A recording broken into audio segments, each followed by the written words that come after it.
weight percentage and volume percentage.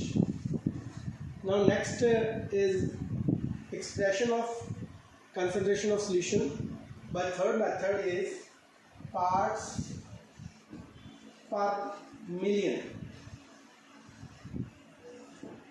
जिवें कि आपको पता कि इन्हां दोवां मैथड्स दे विच आपां परसेंटेज फाइंड आउट की है, दैट इज़ 100 के पिछे आप देखा। हुण आपां उही चीज़ जिहड़ी है वेट ऑफ सल्यूट जिहड़ा आपां ऐड किया सोल्यूशन बनाउण वास्ते, उहदा जिहड़ा असीं 10 लखवां हिस्सा देखना है बस, बाकी उही कुछ ही है। उहदा 10 लखवां हिस्सा जिहड़ा है वो देखा जाना, दैट इज़ 10 की पावर 6। तो पार्ट्स पर मिलियन की है, it's a part of one component per million parts of solution। तो उस तरह जिवें आप वेट परसेंटेज कैलकुलेट करते सी, जे आप ए दी PPM कैलकुलेट करनी है तो की करांगे, weight of component A divided by total weight multiplied by 10 की पावर 6। तो इस तरह असी जे अपन वेट गिवन है सल्यूट का तो सॉल्वेंट का, तो इत्थे असी सल्यूट का पुट करांगे, इत्थे दोवां का सम करके सोल्यूशन का बन जाएगा।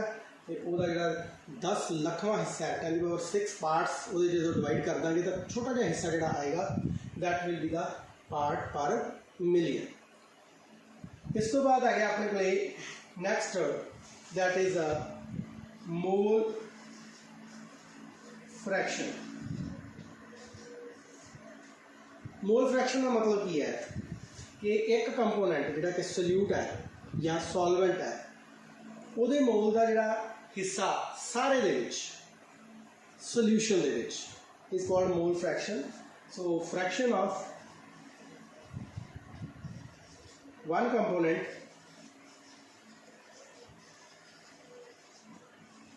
in whole solution is called mole fraction। हम इन्हों से एक्सप्रेस किमें करते हैं, सानू पता है कि साढ़े को जो बाइनरी सोल्यूशन है, so we have two component, this is a solvent and this is salute.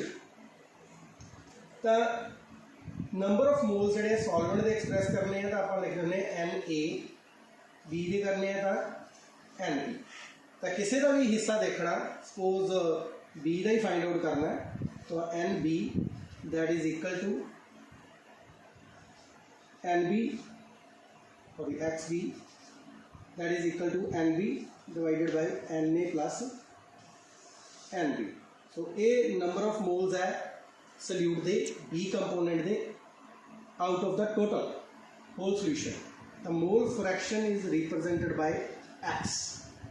So X is equal to Nb divided by Na plus Nb।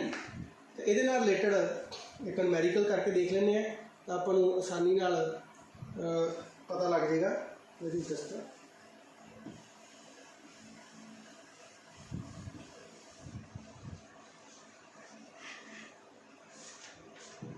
Numerical is we have 2.8 gram of glucose dissolved in 30 gram of water। Calculate mole fraction of, वो salute भी कह सकता है, वो glucose भी कह सकता है। दैट मीन जो सल्यूट कहता तो तुहानू पता होना चाहिए कि पानी के विच असीं ग्लूकोज डिजोल्व किया, तो ग्लूकोज जिहड़ा सल्यूट है, जिवें शुगर आप ऐड करते हैं तो पानी जिहड़ा वो सॉल्वेंट है। सो हुण दिता की होया, first of all it is given WB that is weight in grams of glucose, that is 2.28 gram and 30 gram of water, that means WA। That is 30 grams. हुण इहदे तो तुसीं नंबर ऑफ मोल्स कढ़ने हैं, क्योंकि मोल फ्रैक्शन ही तुहानूं की चाहिए है X A X B component का करना तो N B divided by N A plus N. So you have leave mole fraction of B component that is glucose and mole fraction of A component that is water. Now how to find out moles find out करने का तरीका की होंगे अपने को N B is equal to W B divided by M B. W B upon given है 2.28 तो molecular mass जो ग्लूकोज है वो तुम हम कट सकते हैं। ग्लूकोज का जो फार्मूला है that is C6H12O6 in multiply करिए 12 इंटू 6 प्लस 12 एंड ये आ गया अपने को 16 into 6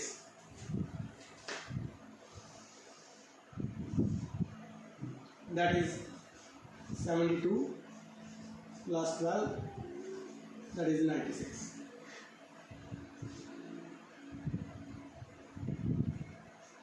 That is 180 gram of glucose we have and उसे put कर दिए that is 180. Now second अपने को वाटर है that is 30 gram। सिमिलरली इधर भी आप कैलकुलेट कर सकते हैं N A W A divided by M A that is 30 divided by 18 इन जाके हम पे पुट कर दिए that is 2.28 divided by 180 that is divided by 330 divided by 18 plus फिर वही 2.28 डिवाइडेड बाय 180। सो इनू सॉल्व करने तो बाद इनू डिवाइड करो आपस में डिवाइड करके इन्हें सम करो that will be your answer. ये तो आंसर होगा। इस तो बाद आ गया अपने को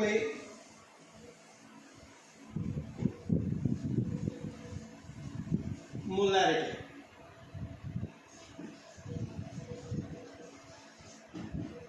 मोलैरिटी को असीं कैपिटल एम के नाल रिप्रजेंट करते हैं। What is molarity? Number of moles of solute per liter volume of solution। जे तो असीं लीटर पिछे लेने हैं तो 1 लीटर पिछे जिन्ने मोल्स आ गए दैट इज मोलैरिटी। जेकर असीं ml पिछे लेने हैं if it is taken in पर ml दैट मीन 1000 मिलीलीटर। असीं 1000 मिलीलीटर पिछे क्योंकि 1 लीटर के कितने मिलीलीटर होंगे 1000 मिलीलीटर। जे तो असीं 1 लीटर पिछे लै रहे हैं तो जिन्ने नंबर ऑफ मोल्स है that is equal to the molarity. Otherwise आपको कि मल्टीप्लाई करना पड़ेगा 1000 के नाल क्योंकि 1 लीटर के 1000 मिलीलीटर होंगे। तो आप एक्सप्रैस कर सकते हैं कैपिटल एम द फार्मूला की बन गया number of moles of solute divided by volume of solution जेकर तो मिलीलीटर दे विच है then multiplied by 1000। now हम इधर रिलेटेड न्यूमेरिकल देख लेंगे। Commercially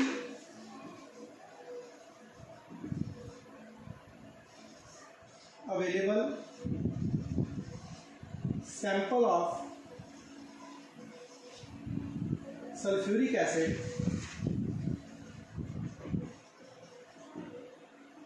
is 15% H2SO4 density that is 1.10 gram per milliliter। Calculate its molarity. और ये की दिता है कि जो कमर्शियली अवेलेबल सैंपल अपने को बाजार के मिलता है वो जो सल्फ्यूरिक एसिड है that is 15% of the total जो टोटल सोल्यूशन 15% है। Density is given. Now calculate its molarity. Now what is given पहले तो ये देखना इफ ओके 100 पिछे है if solution weight is 100 ग्राम तो साढ़े को सल्फ्यूरिक एसिड का जो वेट है वो कितना बन गया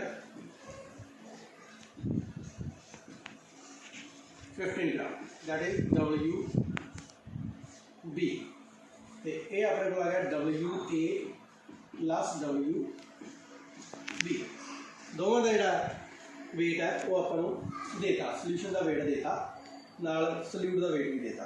एक चीज़ होर देती ने डेंसिटी ऑफ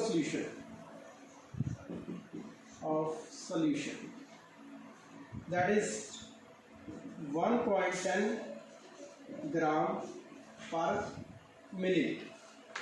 तो जो अपन डेंसिटी देती है तो आप वॉल्यूम कट सकते हैं, क्योंकि अपन चाहिए की है सब तो पहला मोलैरिटी का फार्मूले के देखना भी की चाहिए, वो हिसाब नाल ही आप सारा कुछ इनू देखना है। सो अपन चाहिए NB divided by volume of solution multiplied by 1000। NB की है number of moles of sulphuric acid, वो आप कट सकते हैं किमें कटांगे WB डिवाइडेड बाय MP, ये अपने को N नंबर ऑफ मोल्स आ गए। WB कितना 15, तो सल्फ्यूरिक एसिड का जो मॉलिक्यूलर मास है वो तुम कट सकते हैं, ये अपने को आ गया 32, ये 64, that is 98 grams. So 15/98 grams, ये अपने को नंबर ऑफ मोल्स आ गए। हम आ गया वॉल्यूम ऑफ सोल्यूशन, वॉल्यूम आप इतों कढ़ना है, अपन पता है कि डेंसिटी की होंगी है मास पर यूनिट वॉल्यूम। तो वॉल्यूम कढ़ना हो तो की करोगे मास per unit density.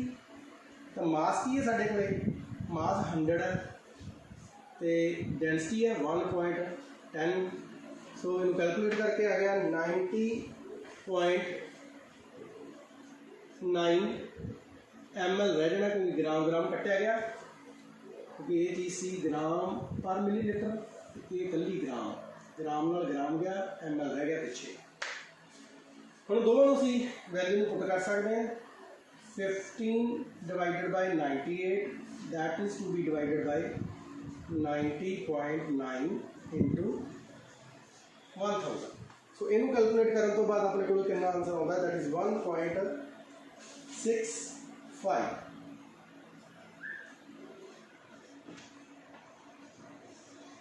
So this is our molarity. Next अपने को है नॉर्मैलिटी, क्योंकि यही न्यूमेरिकल जोड़ा है वो मोलैरिटी भी कैलकुलेट करने वास्ते यूज किया जा सकता है तो नॉर्मैलिटी। इस करके इन्हें आप रिएक्शन लेने हैं, तो हम आप नॉर्मैलिटी पढ़ के यही न्यूमेरिकल जोड़ा दोबारा सॉल्व करांगे तो इसकी नॉर्मैलिटी फाइंड आउट करांगे।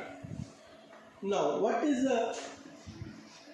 नॉर्मैलिटी, नॉर्मल सोल्यूशन की होगा जी। तो मोलैरिटी है ये अज असी जो यूज़ कर रहे हैं एक्सपैरीमेंटल जिन्हें भी मैथड है उन्होंने मोलैरिटी यूज़ करते हैं, पर अज तो पहला पुराने समय के जी नॉर्मैलिटी यूज़ की जाती सी। नॉर्मैलिटी का मतलब है कि असी इक्वलेंट लेने हैं, दो चीज़ों का इक्वलेंट वेट फाइंड आउट करते हैं। जिवें पुराने समय के अपने को करंसी नहीं होंगी सी, तो असी की करते थे, असी दाने बनाने जाते थे तो थोड़े जे दाने भुनने वाले नूं दे आते सी, उही उहदी कॉस्ट रख लेंदा सी। सिमिलरली दो अलग अलग चीज़ें हैं, लाइक दो एसिड्स है और दो अलग अलग मैटल्स है, तो उन्होंने एक बेसिक प्रॉपर्टी नूं असीं इक्वलेंट ले लेने हैं, उन्होंने बराबर रख के ते विद रिस्पैक्ट असीं उहदी जिहड़ी दूसरी प्रॉपर्टी है उन्होंने फाइंड आउट करते हैं। हुण आपां देखते हैं किवें है। What is a normality? Number of gram equivalents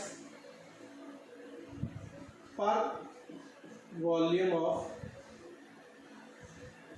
solution in liter or 1000 millilitre. जिवें मोलैरिटी दे विच असीं नंबर ऑफ मोल्स लैंदे सी, हुण असीं नंबर ऑफ ग्राम इक्विवेलेंट लैंदे। हुण तां ग्राम इक्विवेलेंट की हुंदे आ?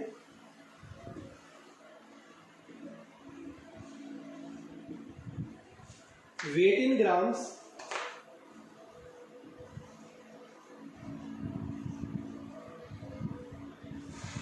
पर equivalent weight.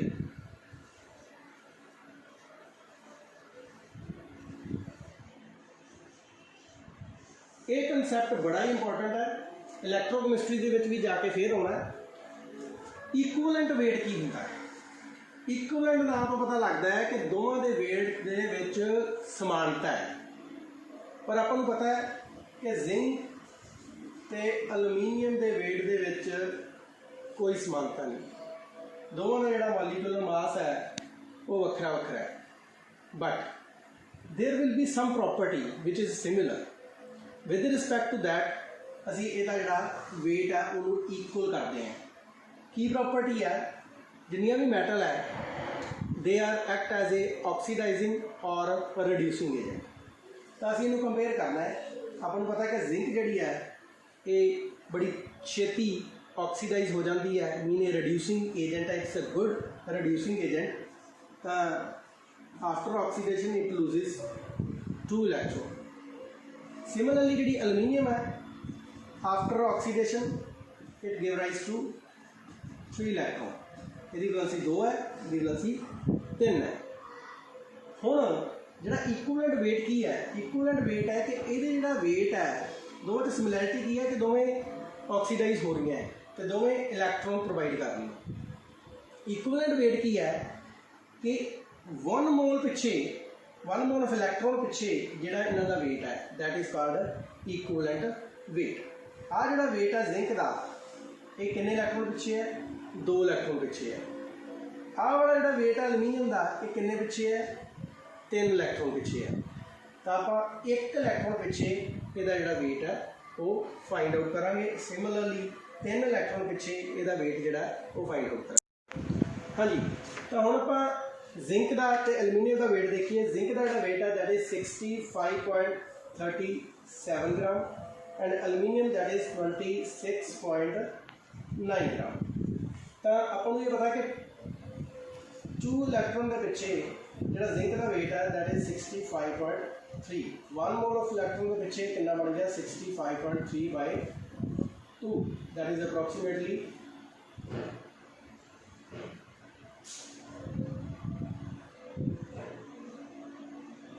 32.65 gram. Similarly of aluminium 3 electron के पिछे वेट कितना है? 26.9। एक इलैक्ट्रॉन के पिछे कितना हो गया? 26.9 divided by 3।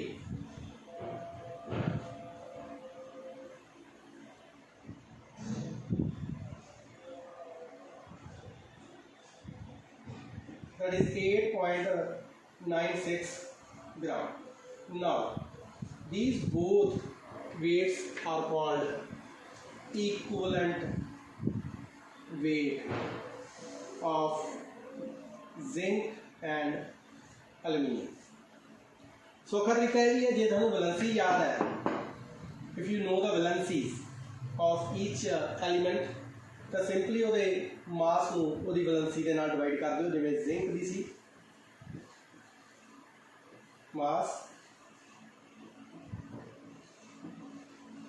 Divided by valency. Molecular mass zinc का 65.3 है, वैलेंसी 2 है। जो लम्बा या समझ नहीं आता तो शॉर्टकट मैथड यही है कि उन्होंने वैलेंसी के नाल डिवाइड कर दो, बस जो वैलेंसी याद है दैट्स इट। सिमिलरली हम आप देखते हैं न्यूमेरिकल की फॉर्म के किमें कैलकुलेट करना है। Now commercially available sample of sulphuric acid again it is a 50% sulphuric acid की डेंसिटी अपन गिवन है। तो हम अपने को फार्मूला की है number of gram equivalents divided by volume of solution multiplied by 1000. Number of gram equivalents ये किमें calculate करांगे आप, दैट इज इक्वल टू ये equal weight in grams divided by WB divided by equivalent wait that is divided by volume of solution multiplied by 1000. ਹੁਣ ਇੱਥੇ ਆਪਾਂ ਨੂੰ already given ਹੈ ਜਿਹੜਾ ਆਪਾਂ ਪਹਿਲਾਂ ਵੀ ਕੈਲਕੂਲੇਟ ਕੀਤਾ ਹੈ ਸਲਫਿਊਰਿਕ ਐਸਿਡ ਜਿਹੜਾ ਕਿ WB ਹੈ ਉਹ ਕਿੰਨਾ 15 ਗ੍ਰਾਮ, ਜਿਹੜਾ ਆਪਣੇ ਕੋਲ WA ਹੈ 100 ਪਿੱਛੇ ਆਪਾਂ ਕੈਲਕੂਲੇਟ ਕੀਤਾ ਸੀ ਉਹ 100 ਗ੍ਰਾਮ, ਜਿਹੜਾ ਕਿ WA plus WB that is solution ਇਹ 100 ਗ੍ਰਾਮ. ਡੈਂਸਿਟੀ ਇਜ਼ ਗਿਵਨ ਤਾਂ ਆਪਾਂ ਜਿਹੜਾ ਵੋਲੀਅਮ ਹੈ ਉਹ ਕੈਲਕੂਲੇਟ ਕਰ ਸਕਦੇ ਹਾਂ, that is 100 divided by 1.10 ये अपना कितना है approximate 90.9 ml 90.9 ml. That's it. Now the only left is equivalent weight. अपन को भी पता लग गया WB, upon volume of solution भी पता लग गया, हाँ हम 1000 है, इक्विवेलेंट वेट पता करना. Now equivalent weight of sulfuric acid. हाँ जी सल्फ्यूरिक एसिड्स का इक्विवेलेंट वेट आप किवें कैलकुलेट करीदा है. एक तो तरीका ये है एसिड की बेसिसिटी होंदी है, क्योंकि जो आप एसिड को पानी के डिजोल्व करते हैं it give rise to HN and sulphate आए, बाईसल्फेट पहला आएगा, फिर दोबारा है बाईसल्फेट जोड़ा ये कन्वर्ट हो जाएगा सल्फेट दे विच.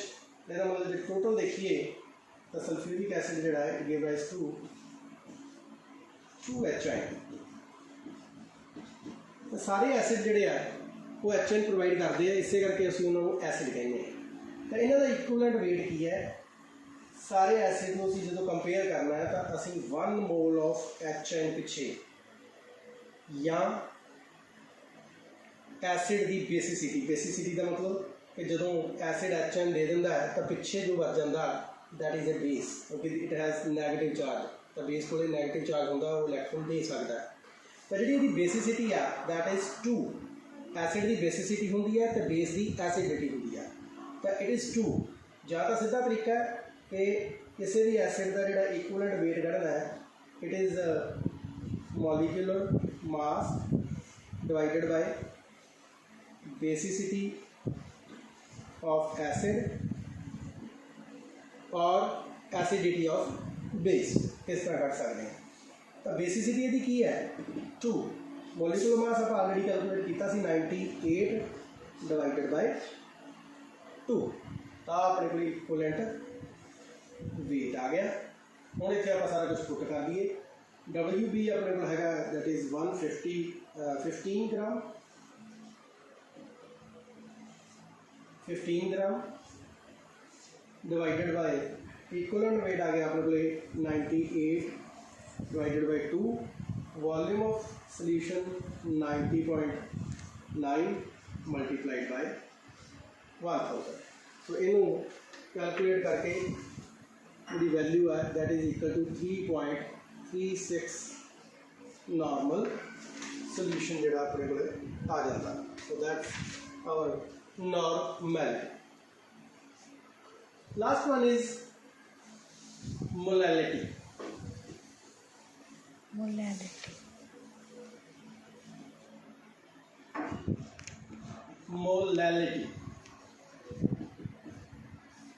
अगे भी तुम दसिया सी मोलैरिटी आर दे नाल है, मोलैलिटी एल दे नाल है, इन दोनों को डिफरेंशिएट करना है ते समझना भी है. तो मोलैलिटी जी है वो स्मॉल m दे नाल रिप्रजेंट की जाती है. What is molality? डिफरेंस की है again number of moles of solute dissolved per kilogram of solvent। ਹੁਣ चेंज की किया आप वॉल्यूम ऑफ सोल्यूशन की थां ते ਆਪਾਂ रख लिया किलोग्राम ऑफ सॉल्वेंट। ਇਹਦਾ मतलब सल्यूट ਨੂੰ विद रिस्पैक्ट सॉल्वेंट ਦੇ ਵਿੱਚ ਦੇਖਿਆ ਵੀ किन्ना सल्यूट पर किलोग्राम सॉल्वेंट ਦੇ ਵਿੱਚ ऐड किया होया है, या जेकर ਅਸੀਂ ਇਹਨੂੰ ग्राम्स ਦੇ ਵਿੱਚ ਲੈਣੇ ਆ ਤਾਂ ਫਿਰ ਉਹੀ ਗੱਲ ਕਿ 1000 ग्राम ਦੇ ਹਿਸਾਬ ਨਾਲ ਆਪਾਂ ਇਹਨੂੰ देखना है।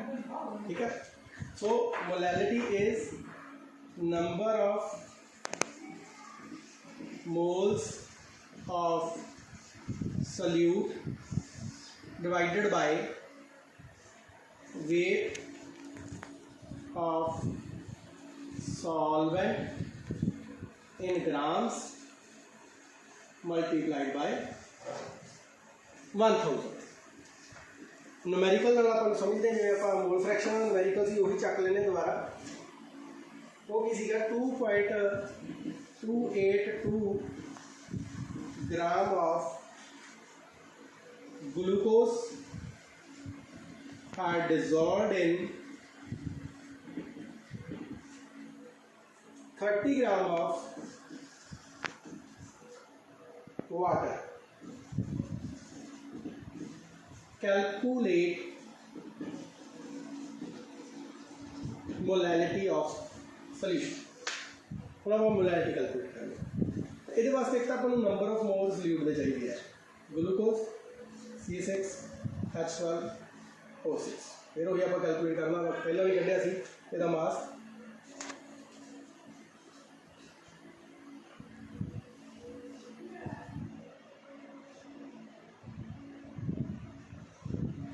that is 180 gram.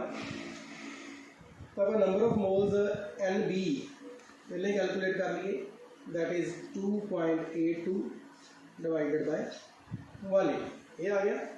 No weight of solvent, सीधे वेट ऑफ सॉल्वेंट इतने गिवन है, दैट इज WA 30 ग्राम।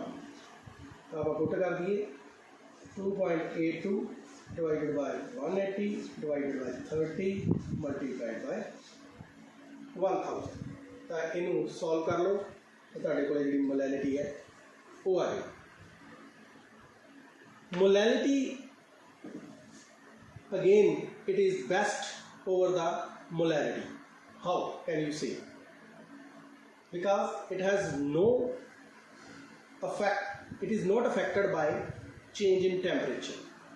कोई टैंपरेचर चेंज होंदी है तो मोलैलिटी ते कोई इफेक्ट नहीं पैंदा, बट जदों असीं एक्सपैरीमेंट कर रहे परफॉर्म कर रहे हैं तो डिफरेंट टैंपरेचर ते मोलैलिटी चेंज हो जाती है, बट डिफरेंट टैंपरेचर ते मोलैलिटी चेंज नहीं होती। क्योंकि ध्यान नाल देखो थल्ले कि जिहड़ी मोलैलिटी है वो वेट ऑफ सॉल्वेंट है, मास जिहड़ा टैंपरेचर के नाल चेंज नहीं होता। बट जदों असीं मोलैरिटी कर रहे थे तो असीं वॉल्यूम ऑफ सोल्यूशन लै रहे थे, तो वॉल्यूम जिहड़ा है टैंपरेचर चेंज होने नाल वॉल्यूम चेंज हो जाता। सानू पता है कि आप चार्ल्स लॉ पढ़िया होया, volume temperature is directly proportional to volume. जिवें टैंपरेचर बढ़ाओगे वॉल्यूम भी बढ़ जाएगा, जे वॉल्यूम बढ़ जाएगा तो मोलैरिटी जिहड़ी है घट जाएगी। सो इस करके ये भी याद रखना है, क्वेश्चन बड़ा इंपॉर्टेंट है, which is best over the temperature molality और मोलैरिटी। तो उत्थे आंसर की आउंदा हुंदा कि molality is the best under different range of temperature than that of molarity। Last रहेगी छोटी जी चीज़, that is formality। formality ये कोई खास डिफरेंट नहीं हैगी। मोलैरिटी तो फॉर्मैलिटी च कोई फर्क नहीं है, सिर्फ फर्क ही है क्यों ये फॉर्मैलिटी वर्ड यूज किया है, that is from formula. Formula किन्ना दा हुंदा है? Ionic compounds. क्योंकि आयोनिक कंपाउंड के मोल्स नहीं होंगे, क्योंकि वो मॉलिक्यूल नहीं होंगे। आपको पता कि जिवें सोडियम क्लोराइड है तो सानू पता कि आयन्स होंगे, तो आयन्स कदों बनते हैं? जो एटम के विचों एक इलैक्ट्रॉन जिहड़ा है वो बाहर कढ़ दिता जाता है या दाखिल कर दिता जाता है, तो वो मॉलिक्यूल नहीं रह जाता।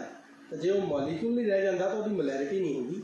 बट बाकी सारा कुछ सेम ही है, ਅਸੀਂ ਉਸੇ ਤਰ੍ਹਾਂ ਹੀ ਸਾਰਾ ਕੈਲਕੂਲੇਟ ਕਰਦੇ ਹਾਂ। ਇਸ ਕਰਕੇ ਇਹਦਾ ਜਿਹੜਾ ਮੋਲੀਕੂਲ ਨਾ ਹੋ ਕੇ ਇਹਦਾ ਫਾਰਮੂਲਾ ਹੁੰਦਾ ਹੈ, ਇਸ ਕਰਕੇ ਇੱਥੇ ਫਾਰਮੂਲਾ ਵਰਡ ਯੂਜ਼ ਕੀਤਾ ਗਿਆ। ਉੱਥੇ ਆਪਾਂ ਨੰਬਰ ਆਫ ਮੋਲਸ ਲੈਂਦੇ ਸੀ, ਹੁਣ ਨੰਬਰ ਆਫ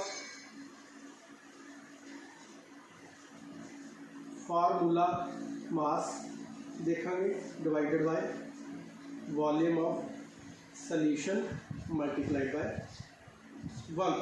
कैलकुलेट उवें ही करना है जिवें उहदे विच कैलकुलेट करते सी, weight divided by molecular mass, क्योंकि इन्हां दोवां दा मॉलीक्यूलर मास आपां कैलकुलेट कर ही सकते हैं।